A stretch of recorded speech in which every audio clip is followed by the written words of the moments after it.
Trick station पर। अगर आप लोग चैनल पर नए हैं तो आप लोग चैनल को सब्सक्राइब कर लीजिए। आज हम लोग डिस्कस करेंगे केमिकल बॉन्डिंग टॉपिक चैप्टर का एक important topic bond angle. Bond angle निकालना एग्जाम में बहुत आता है, किसका बॉन्ड एंगल कितना है। तो आज हम लोग बॉन्ड एंगल निकालने से ज़्यादा बॉन्ड एंगल का ऑर्डर बोलता है लिखने के लिए, एग्जाम में आता है बॉन्ड एंगल का ऑर्डर बताइए। तो ऑर्डर किस तरह पता करें वो उसका मैं ट्रिक देखिए और आराम से फाइंड कर लीजिएगा। चैनल में वीडियो में लास्ट तक बने रहिए ताकि आप लोगों को एक एक बात समझ में आए। स्किप कीजिएगा इंपॉर्टेंट लोग का, तो आप लोग को दिक्कत आएगा। तो देखिए बॉन्ड ऑर्डर का पहला ट्रिक जो है, आप लोग बॉन्ड ऑर्डर जो स्टेप मैं बताऊंगा, ये स्टेप जो है, ये जो स्टेप्स हैं इसको फॉलो करना है, स्टेप्स फॉलो करना है, FOLLOW। स्टेप्स को क्या करना है, फॉलो करना है इन सीरीज में पूरा एकदम step by step he follow करना है। ऐसा नहीं है जंप करके एक छोड़ दिए, 2 नंबर रूल फॉलो कर लिए, ठीक। तो पहला देखना है, पहला किसे देखना है, hybridisation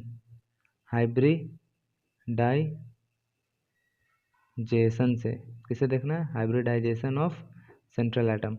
hybridisation of central atom से पहले चेक करना है। अगर आप लोग को हाइब्रिडाइजेशन निकालने नहीं आता है तो आप लोग हमारे चैनल पर प्लेलिस्ट को चेक कीजिए केमिकल बॉन्डिंग का, उसमें आप लोग को मिल जाएगा हाइब्रिडाइजेशन कैसे चेक करना है। बहुत ही आसान तरीका से मैंने बताया हुआ है ट्रिक के साथ, आप लोग वहाँ जा कर के चेक कीजिए, उसको पहले सीख कर के आइए तभी होगा। नहीं तो आप लोग एक चीज़ नहीं सीखे रहिएगा, दूसरी चीज़ बताएंगे आपको समझ में कुछ नहीं आएगा। पहले आप जा कर के उसको देख कर के आइए, उसके बाद आप लोग को ये चीज़ देखिएगा, ठीक है।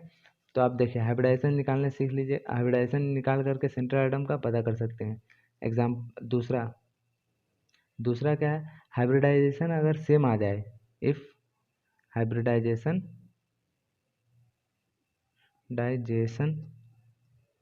सेम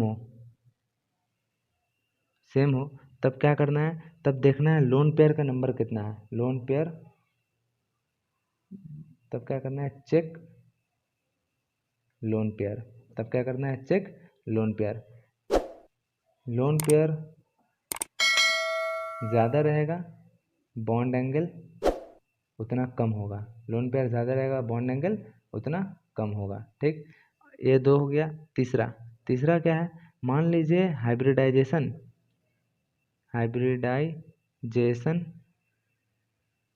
एंड लोन पेयर दोनों ही सेम हो जाए, दोनों अगर सेम हो जाए तब आपको चेक करना है इलेक्ट्रोनेगेटिविटी से। किससे, इलेक्ट्रोनेगेटिविटी से चेक करना है। कैसे, इलेक्ट्रोनेगेटिविटी सेंट्रल एटम का बॉन्ड एंगल जो है वो डायरेक्टली प्रोपोर्शनल होता है इलेक्ट्रोनेगेटिविटी ऑफ सेंट्रल एटम, ठीक। और इन्वर्सली प्रोपोर्शनल होता है इलेक्ट्रोनेगेटिविटी ऑफ सराउंडिंग एटम,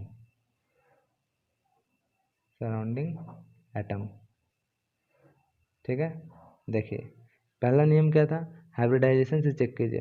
अगर आंसर हाइब्रिडाइजेशन से आ गया तो बहुत अच्छा, हाइब्रिडाइजेशन से आ जाएगा तो एक बार में काम खत्म हो जाएगा आपका। अगर हाइब्रिडाइजेशन से नहीं आया, हाइब्रिडाइजेशन सेम आ गया, तो चेक करना है मॉलिक्यूल के ऊपर लोन पेयर कितना है। अगर लोन पेयर ज़्यादा होगा, जिसका ऊपर लोन पेयर जितना ज़्यादा उसका बॉन्ड एंगल उतना कम। और अगर लोन पेयर और हाइब्रिडाइजेशन दोनों सेम आ जाए, ये कंडीशन बहुत रेयर होता है, आपका काम मोस्टली इन दोनों फार्मूले से हो जाता है। अगर ये सेम आ गया तो यहाँ तक में काम आपका हो जाता है।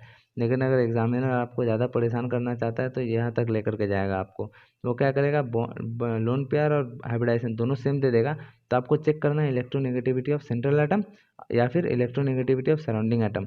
आपको मैं एग्जाम्पल के साथ समझाता हूँ, आपको समझ में आ जाएगा। एग्जाम्पल देखिए, जैसे कि फर्स्ट रूल का एग्जाम्पल देखिए, पहला रूल फर्स्ट, उसका एग्जाम्पल देखिए।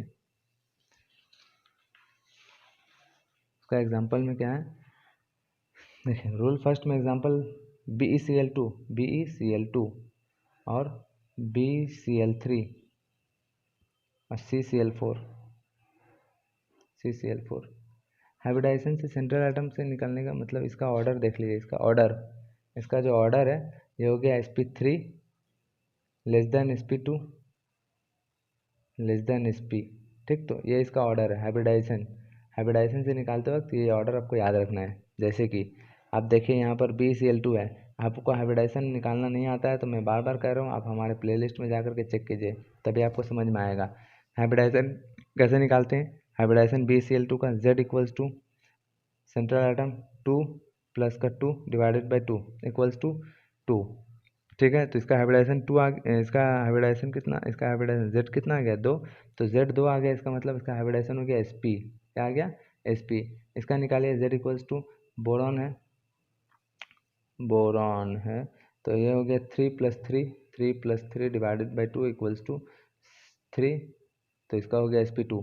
आपको समझ में नहीं आ रहा है तो आप लोग पहले हाइब्रिडाइजेशन निकालना सीखिए, समझे। यहाँ पर हाइब्रिडाइजेशन मैं बताऊँगा तो वीडियो बहुत लॉन्ग हो जाएगा, मैंने मेरे चैनल पर वीडियो है, आप लोग प्लेलिस्ट जा करके चेक कीजिए। ये इसका हो गया hybridisation Z equals to 4 + 4 divided by 2 equals to 4। ठीक है, तो इसका हो गया Sp, सॉरी भूल हो गया थोड़ा, ये हो गया Sp2 और ये हो गया Sp3। ठीक है, तो मैंने आपको क्या बताया, इसका हाइब्रिडाइजेशन Sp है, इसका हाइब्रिडाइजेशन Sp2 है, इसका हाइब्रिडाइजेशन Sp3 है, तो इसका आपको इस यहाँ पर सबका हाइब्रिडाइजेशन कैसा है, अलग अलग है। इसका मतलब फर्स्ट रूल से मेरा काम बन जा रहा है। तो फर्स्ट रूल में क्या होगा, सबसे ज़्यादा बॉन्ड एंगल किसका होगा, इसका होगा, क्योंकि क्या है ये Sp है, तो सबसे ज़्यादा बॉन्ड एंगल हो गया किसका, BeCl2 का बॉन्ड एंगल सबसे ज़्यादा, उसके बाद BeCl3 का, उसके बाद CCl4 का। ठीक है, अब दूसरा एग्जांपल देखिए, एग्जांपल नंबर 2 देखिए क्या है। एग्जांपल नंबर 2 है NH3 एंड वाटर। क्या है? And water. देखिए NH3 का हाइब्रिडाइजेशन निकालिए। NH3 का हाइब्रिडाइजेशन होता है 5 और 3 8, 5 + 3 डिवाइडेड बाई 2 इक्वल्स टू 4। अब वाटर का हाइब्रिडाइजेशन निकालिए, मतलब हो गया ये Sp3 हो गया। ठीक है, ये Sp3। अब वाटर का हाइब्रिडाइजेशन निकालिए, वाटर का हाइब्रिडाइजेशन हो गया 6 + 2 डिवाइडेड बाई 2 इक्वल्स टू 8/4 माने 8/2 माने 4 Sp3। यहाँ देखिए फंस गए आप, कैसे फंसे, फर्स्ट रूल आपका नहीं लगा, मतलब हाइब्रिडाइजेशन अगर से यहाँ पे हाइब्रिडाइजेशन से आंसर नहीं आएगा, क्योंकि हाइब्रिडाइजेशन क्या हो गया, सेम हो गया। अब चेक कीजिए लोन पेयर सेम है या नहीं। यहाँ पर हाइब्रिडाइजेशन सेम हो गया माने फर्स्ट रूल ब्रेक, तो लोन पेयर चेक कीजिए, इसमें कितना लोन पेयर है, मैंने सब कुछ आपको सिखाया हुआ है, किस तरह लोन पेयर निकालना है, किस तरह हाइब्रिडाइजेशन निकालना है। आपको मैं बार बार बोल रहा हूँ, आप लोग जा कर के पहले लोन पेयर निकालना और हाइब्रिडाइजेशन निकालना सीख करके आइए। मेरे चैनल पर वीडियो डाला हुआ है, आप लोग जा कर के देख कर आइए। तो ये हो गया, इसमें लोन पेयर कितना है, इसमें हो गया लोन पेयर 1 लोन पेयर, इसमें कितना लोन पेयर है, 1 लोन पेयर। 4 अगर यहाँ पे बॉन्ड पेयर है, 4 में से 3 बॉन्ड पेयर है, हाइब्रिडाइजेशन 4 है, बॉन्ड पेयर 3 है, 1 लोन पेयर। यहाँ पर हाइब्रिडाइजेशन 4 है, यहाँ पर 2 बॉन्ड पेयर है, तो यहाँ पे 2 लोन पेयर हो गया। तो देखिए यहाँ नंबर ऑफ लोन पेयर से अलग हो गया, यहाँ 1 लोन पेयर, यहाँ 2 लोन पेयर है। तो यहाँ देखिए हम क्या बताएं, नंबर ऑफ लोन पेयर अलग है, तो क्या करेंगे, लोन पेयर जिसमें ज़्यादा बॉन्ड एंगल उसका कम। सबसे ज़्यादा लोन पेयर किसका है, इसमें 2, इसका वाटर का, तो वाटर का बॉन्ड एंगल क्या होगा, वाटर का बॉन्ड एंगल होगा कम। अब देखिए लोन पेयर ज़्यादा होने से बॉन्ड एंगल कम होने का वजह क्या है, इसका वजह है लोन पेयर रिपल्शन। इसका वजह क्या है, लोन पेयर रिपल्शन। हम लोग जानते हैं ये 2 लोन पेयर अगर, जैसे कि ये हो गया वाटर मॉलिक्यूल मैंने ये H और ये एक लोन पेयर हो गया ऑक्सीजन के ऊपर, ये एक ऑक्सीजन के ऊपर लोन पेयर। तो ये जो लोन पेयर और लोन पेयर रिपल्शन, ये दोनों रिपल करेंगे ईच अदर। ठीक है, तो रिपल करेंगे तो ये जो बॉन्ड एंगल है, ये क्या होगा, छोटा हो जाएगा कंपेरेटिवली। लेकिन NH3 में क्या होगा, NH3 में हो गया H एंड ये H, तो इसका क्या होगा, ये हो गया, तो इसमें क्या होगा, ये लोन पेयर। अब देखिए रिपल्सन का ऑर्डर अच्छे से याद रखिए, एग्जाम में बहुत बार पूछा गया, प्रीवियस ईयर क्वेश्चन देखिएगा आप लोग, आपको समझ में आएगा। रिपल्सन सॉरी मैं अच्छे से लिख देता हूँ, रिपल्सन ऑर्डर। रिपल्सन का ऑर्डर क्या है, रिपल्सन का ऑर्डर है lone pair repulsion greater than lone pair bond pair repulsion greater than bond pair repulsion. ठीक, तो लोन पेयर में जितना रिपल्सन होगा तो वो एंगल को और छोटा कर देगा, लेकिन लोन पेयर बॉन्ड पेयर में भी रिपल्सन होगा, लेकिन वो उतना नहीं होगा जितना लोन पेयर में होगा। ऑर्डर देख रहे ना, ये बहुत इंपॉर्टेंट ऑर्डर है, आप इसको याद रखिए। ठीक है, तो अब क्या हो गया, मान लीजिए लोन पेयर तो इसका बॉन्ड एंगल छोटा हो गया, समझ में आ गया, ये दूसरा वाला है, तो दूसरा रूल यहाँ लग गया। ठीक है, और एक एग्जाम्पल देखिए आप लोग,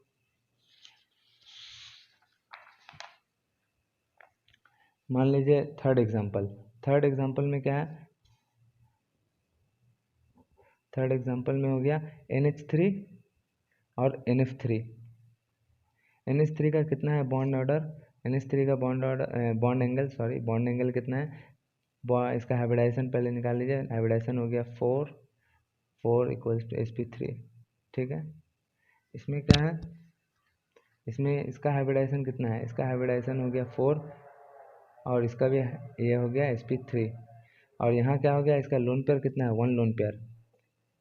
4 हाइब्रिडाइजेशन 4 है, Z4 तो बॉन्ड पेयर इतना है तो लोन पेयर 1, इसका भी 4 तो बॉन्ड पेयर कितना है 3 है तो तो लोन पेयर कितना होगा 1 लोन पेयर। इसका मतलब यहाँ पर देखिए ये रूल ब्रेक हो गया। कौन रूल, फर्स्ट रूल तो ब्रेक हो ही गया क्योंकि हाइब्रिडाइजेशन सेम आ गया। सेकंड रूल भी ब्रेक हो गया क्योंकि लोन पेयर भी सेम आ गया। सेकंड रूल भी ब्रेक हो गया ना, लोन पेयर भी सेम आ गया। अब क्या करना है हम लोग को देखना है यहाँ पर ये वाला पॉइंट, थर्ड रूल क्या है, यहाँ देखना है लोन पेयर भी सेम हाइब्रिडाइजेशन भी सेम आ जाए तो बॉन्ड एंगल जो है वो सेंट्रल एटम का इलेक्ट्रोनेगेटिविटी का डायरेक्टली प्रोपोर्शनल है। मतलब हो गया बॉन्ड एंगल मोर कब होगा, जब इलेक्ट्रोनेगेटिविटी ऑफ सेंट्रल एटम मोर हो, समझे। और अगर इलेक्ट्रोनेगेटिविटी ऑफ सेंट्रल एटम कम हो तो बॉन्ड एंगल भी क्या हो, बॉन्ड एंगल भी कम हो। लेकिन अगर और सराउंडिंग एटम का कैसा है, सराउंडिंग एटम का इन्वर्सली प्रोपोर्शनल है, सराउंडिंग एटम का इन्वर्सली प्रोपोर्शनल है। मतलब इलेक्ट्रोनेगेटिविटी ऑफ सराउंडिंग एटम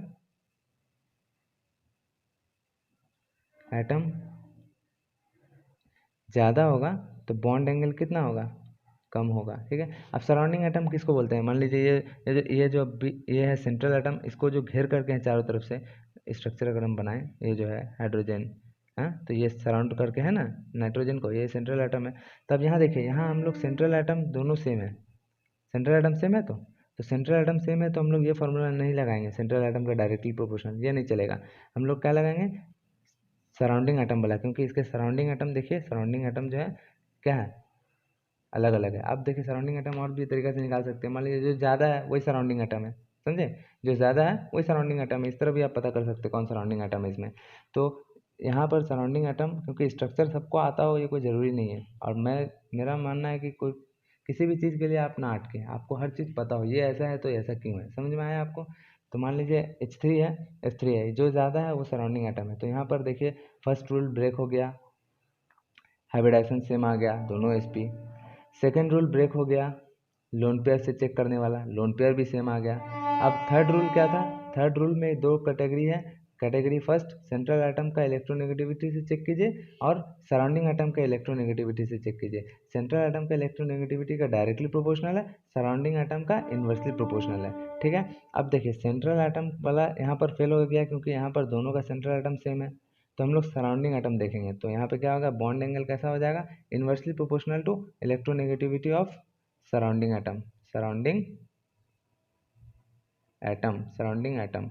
ठीक, तो अब देखिए इलेक्ट्रोनेगेटिविटी हम लोग को मालूम है, ये क्या है, ये हाइड्रोजन है और ये फ्लोरीन है। तो ग्रुप में लेफ्ट टू राइट जाने से क्या होता है, इलेक्ट्रोनेगेटिविटी, ये किसका टॉपिक है, ये पीरियोडिक टेबल का टॉपिक। लेफ्ट टू राइट जाने से इलेक्ट्रोनेगेटिविटी क्या होता है, इंक्रीज होता है। राइट जाने से इलेक्ट्रोनेगेटिविटी क्या होता है, इंक्रीज करता है। तो अब अप टू डाउन जाने से डिक्रीज करता है, क्या होता है। तो अब देखिए यहाँ से इलेक्ट्रोनेगेटिविटी किसका सबसे ज़्यादा, हाइड्रोजन और फ्लोरीन में, सबसे ज़्यादा इलेक्ट्रोनेगेटिविटी ऑर्डर क्या है, यह है इलेक्ट्रोनेगेटिविटी का ऑर्डर। अच्छे से समझिए, इलेक्ट्रोनेगेटिविटी का ऑर्डर है हाइड्रोजन ज़्यादा, फ्लोरीन ज़्यादा, हाइड्रोजन कम, फ्लोरीन ज़्यादा, हाइड्रोजन कम। तो फ्लोरीन ज़्यादा है लेकिन इसका इन्वर्सली प्रोपोर्शनल है, मतलब इलेक्ट्रोनेगेटिविटी सराउंडिंग एटम में फ्लोरीन ज़्यादा है, इसका बॉन्ड एंगल कम होगा। तो NH3 का बॉन्ड एंगल क्या होगा, कम होगा, ये बॉन्ड एंगल का ऑर्डर, ये बॉन्ड एंगल कम होगा और NH3 का ज़्यादा होगा। एक बार फिर से समझ लीजिए अच्छे से, एक बार फिर से रिव्यू करते हैं हम लोग। फर्स्ट रूल क्या था, फर्स्ट रूल था, देखिए अच्छे से समझिए, चीज़ों को समझना ज़रूरी है, रटने से एग्ज़ाम नहीं निकलता है, समझने से एग्ज़ाम निकलता है। चीज़ को समझिए अच्छा से, और हम लोग हमेशा अपने वीडियो में कोशिश करते हैं इस चीज़ को समझाने पर, रटवाना सॉल्यूशन नहीं है, समझाना सॉल्यूशन है, समझे। देखिए फर्स्ट हो गया हाइब्रिडाइजेशन निकालेंगे, हाइब्रिडाइजेशन निकाल करके सेंट्रल एटम का अगर अलग अलग आ गया तो हम लोग उससे बता देंगे sp का सबसे ज़्यादा बॉन्ड एंगल, उसके बाद sp2 का, उसके बाद sp3 का। ठीक है, जैसे हाइब्रिडाइजेशन से उसका एग्जांपल क्या दिए थे हम लोग, BeCl2 BeCl3 CCl4, उसमें देखिए तीनों का हाइब्रिडाइजेशन अलग अलग आया था, तो हम लोग बता दिए थे किस तरह होगा। लेकिन अगर मान लीजिए हाइब्रिडाइजेशन सेम आ जाए, जैसे कि मैंने सेकंड एग्जांपल लिया था, तो हाइब्रिडाइजेशन सेम आ जाए तो हम लोग को क्या चेक करना है, number of loan pair. Lone pair किसमें ज़्यादा है, लोन पेयर अगर ज़्यादा होगा, लोन पेयर अगर ज़्यादा होगा तो बॉन्ड एंगल क्या होगा, कम होगा। इसका वजह मैंने बताया था रिपल्सन, इसका वजह क्या बताया था, repulsion. Bond pair repulsion, lone pair repulsion. मान और यहाँ पे ऑर्डर दिया है, ये ऑर्डर एग्जाम में तो एक ईयर ऐसा था, एग्जाम में सिर्फ ये ऑर्डर पूछ लिया था केमिकल बॉन्डिंग से, आपको बहुत इंपॉर्टेंट है ये ऑर्डर। लोन पेयर में रिपल्सन सबसे ज़्यादा होता है, उसके बाद लोन पेयर बॉन्ड पेयर में, उसके बाद बॉन्ड पेयर में। समझे, तो यहाँ दो लोन पेयर है तो दोनों लोन पेयर में रिपल्सन होगा तो इसका बॉन्ड एंगल कम जाएगा। ठीक है, तो बॉन्ड एंगल कम, जिसमें लोन पेयर ज़्यादा उसका बॉन्ड एंगल उतना कम।